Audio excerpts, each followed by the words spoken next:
అమ్మవారి అభిషేకం ప్రారంభమైందనుకోండి, కామాక్షి అభిషేకం ఒక అద్భుతం.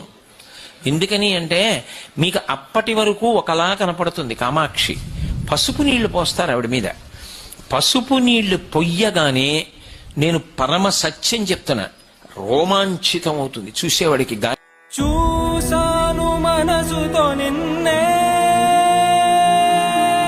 ఏ కన్ను చూడని ముఖమే, ఓ రాయి నువ్వని తలచి నీవెవ్వరని నిన్నే అడిగాది నీవా. ఇచ్చట కలవే అయినా కలవే, ప్రతి చోట వెతికి నిన్ను నాలో కలిసా.